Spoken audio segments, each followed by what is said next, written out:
সিন্ডিকেটৰ দুই নেতাক লৈ মুখ্যমন্ত্ৰী গৈছে বিদেশলৈ।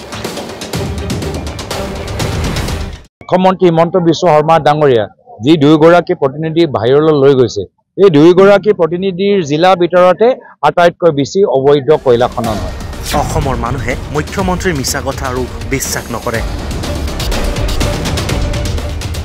হয়তো বিদেশৰ মানুহে শুনিব মুখ্যমন্ত্ৰীৰ কথা। গম পাইছে যে অসমৰ জনসাধাৰণক মুখ্যমন্ত্ৰী হিমন্ত বিশ্ব শৰ্মা ডাঙৰীয়া বিভিন্ন সময়ত মিছা কথা ক'লে, উন্নয়নৰ ক্ষেত্ৰত 5টা শীৰ্ষ ৰাজ্যত তালিকাত লৈ যাব, সেইখিনিতো কৰিব নোৱাৰিলে, মিছা কথা কৈ গ'ল। এতিয়া তেওঁৰ কথাৰ ওপৰতো কোনোৱে বিশ্বাস নকৰে। এতিয়া মিছা কথা ক'বলৈ তেওঁ বিদেশত গৈছে।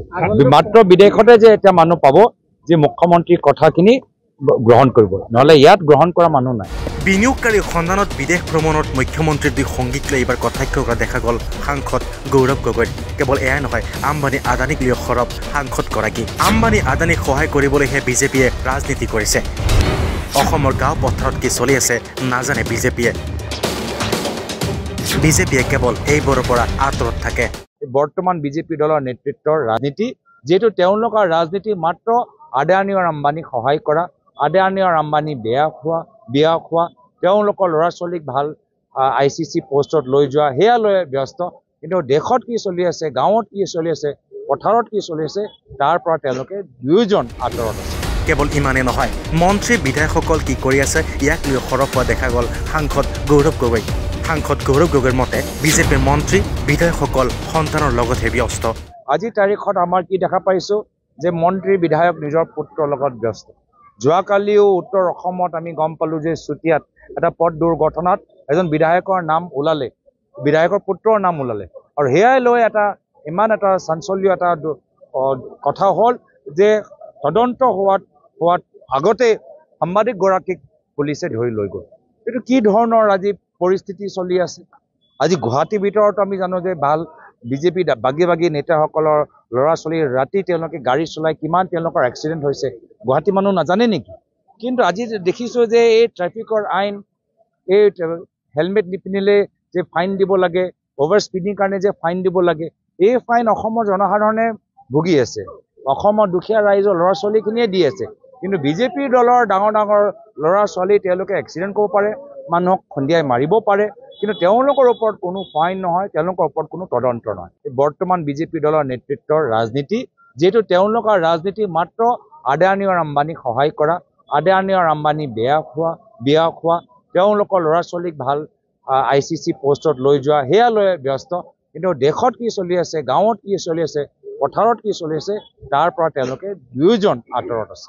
সেইটোহে বেয়া লাগে যে আজিৰ তাৰিখত আমাৰ কি দেখা পাইছোঁ যে মন্ত্ৰী বিধায়ক নিজৰ পুত্ৰৰ লগত ব্যস্ত।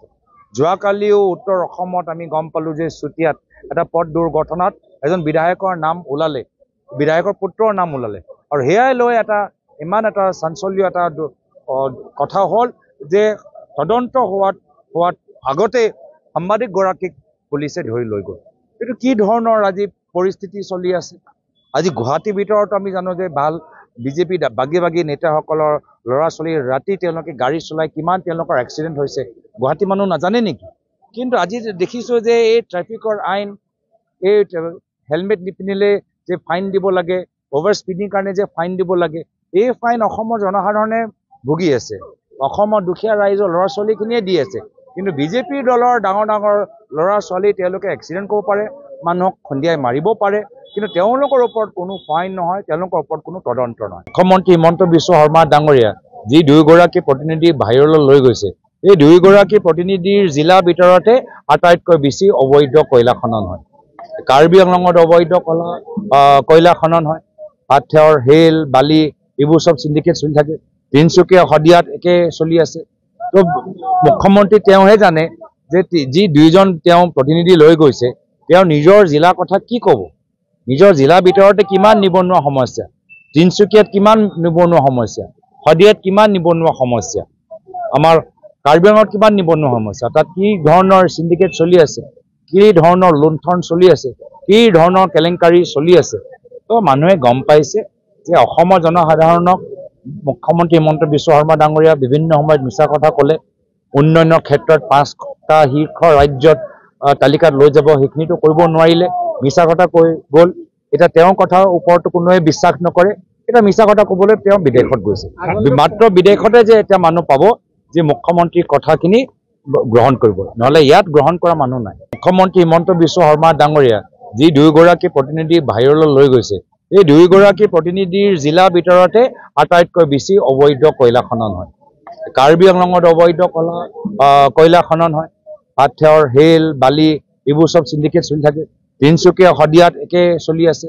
তো মুখ্যমন্ত্ৰী তেওঁহে জানে যে যি দুইজন তেওঁ প্ৰতিনিধি লৈ গৈছে তেওঁ নিজৰ জিলাৰ কথা কি ক'ব। নিজৰ জিলাৰ ভিতৰতে কিমান নিবনুৱা সমস্যা, তিনিচুকীয়াত কিমান নিবনুৱা সমস্যা, শদিয়াত কিমান নিবনুৱা সমস্যা, আমাৰ কাৰ্বি আংলঙত কিমান নিবনুৱা সমস্যা, তাত কি ধৰণৰ চিণ্ডিকেট চলি আছে, কি ধৰণৰ লুণ্ঠন চলি আছে, কি ধৰণৰ কেলেংকাৰী চলি আছে। তো মানুহে গম পাইছে যে অসমৰ জনসাধাৰণক মুখ্যমন্ত্ৰী হিমন্ত বিশ্ব শৰ্মা ডাঙৰীয়া বিভিন্ন সময়ত মিছা কথা ক'লে। উন্নয়নৰ ক্ষেত্ৰত 5টা শীৰ্ষ ৰাজ্যত তালিকাত লৈ যাব, সেইখিনিতো কৰিব নোৱাৰিলে, মিছা কথা কৈ গ'ল। এতিয়া তেওঁৰ কথাৰ ওপৰতো কোনোৱে বিশ্বাস নকৰে। এতিয়া মিছা কথা ক'বলৈ তেওঁ বিদেশত গৈছে। মাত্ৰ বিদেশতে যে এতিয়া মানুহ পাব যে মুখ্যমন্ত্ৰীৰ কথাখিনি গ্ৰহণ কৰিব, নহ'লে